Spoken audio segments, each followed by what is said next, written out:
استقبل الرئيس الأمريكي باراك أوباما في البيت الأبيض في واشنطن لأول مرة العاهل المغربي الملك محمد السادس، حيث أجرى معه محادثات تركزت بشكل خاص على القضايا الأمنية والاقتصادية.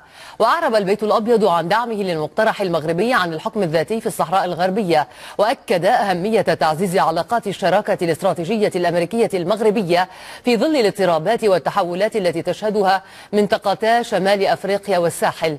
كما بحث الرئيس الأمريكي والعاهل المغربي قضايا مكافحة العنف ودعم عمليات الانتقال الديمقراطي وتعزيز التنمية الاقتصادية في الشرق الأوسط وشمال أفريقيا. وقبل لقاء أوباما والعاهل المغربي، قال المتحدث باسم البيت الأبيض جاي كارني إن خطط المغرب للحكم الذاتي في الصحراء الغربية جدية وواقعية وذات صدقية بحسب تعبيره. وأضاف كارني أن هذه الخطة تمثل مقاربة يمكن أن تلبي تطلعات سكان الصحراء الغربية لإدارة شؤونهم في إطار من السلام والكرامة. ينضم إلينا من واشنطن مصطفى الخلفي وزير الاتصال المغربي والناطق الرسمي باسم الحكومة. سيد مصطفى، الدعم الأمريكي والوصف من جاي كارني للخطة المغربية بخصوص الصحراء، هل هذا يعني بأن الخطة تلقى دعما أمريكيا بحيث يمكن أن تترجم وتطبق على أرض الواقع؟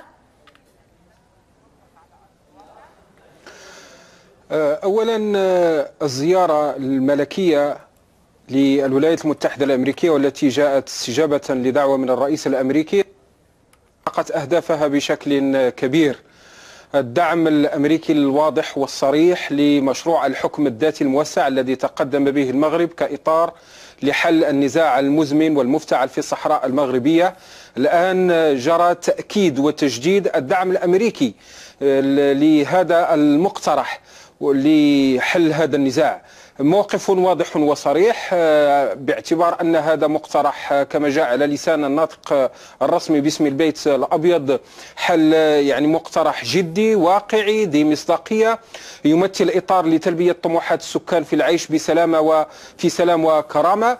إذن نحن يعني يمكن أن نقول أن هذا الموقف الأمريكي والذي يمثل جزء من موقف دولي، لأن المجلس الأمن الأمم المتحدة سبق لها وفي آخر قرار لها ما زالت تؤكد على الجهود التي بذلت من قبل المغرب والتي اعتبرتها الأمم المتحدة أيضا جادة وذات مصداقية من أجل الوصول إلى حل لهذا النزاع.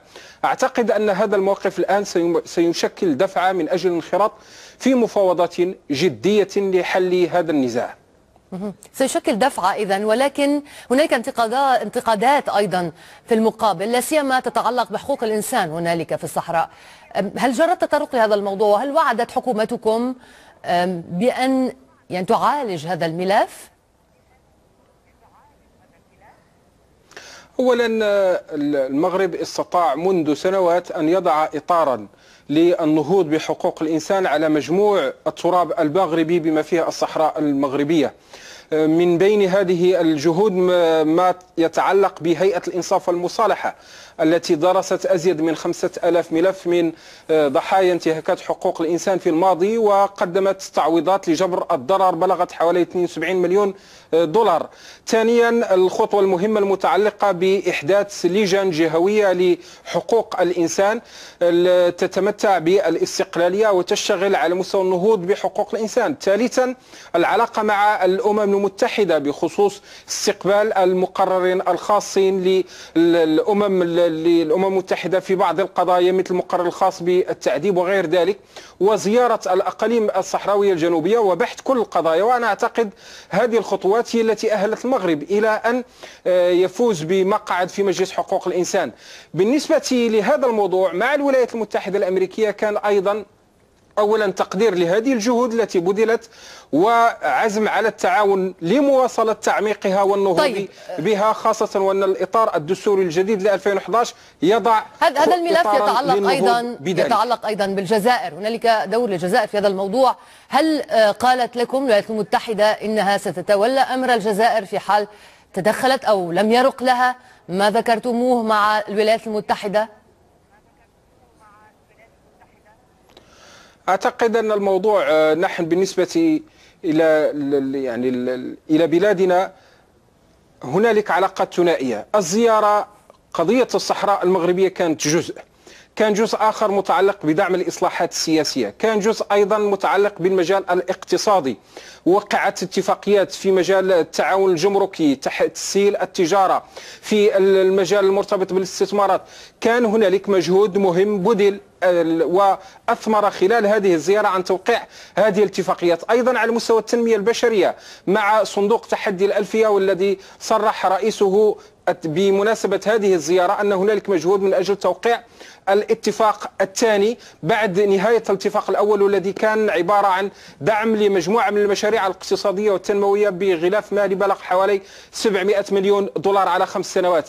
أيضا وهذا هو المهم، الآن هنالك الاعتراف بالدور الجديد للمغرب على مستوى القارة الإفريقية، والذي اكتسب بعدا في ال5 سنوات الأخيرة، وخاصة مثلا على مستوى تجمع دول السنصاد حوالي 30 دولة، وهذا أكبر تجمع إقليمي بعد منظمة الاتحاد الإفريقي. أيضا المغرب استطاع أن يطور علاقات ثنائية وقوية. شكرا جزيلا لك. شكرا لك من واشنطن مصطفى الخلفي، وزير الاتصال المغربي والناطق الرسمي باسم الحكومة. شكرا جزيلا لك. وقد اتصلنا بمندوب البوليزاريو في الأمم المتحدة للتعليق على تصريحاته المتحدث باسم البيت الأبيض الأمريكي، وقد رفض المشاركة.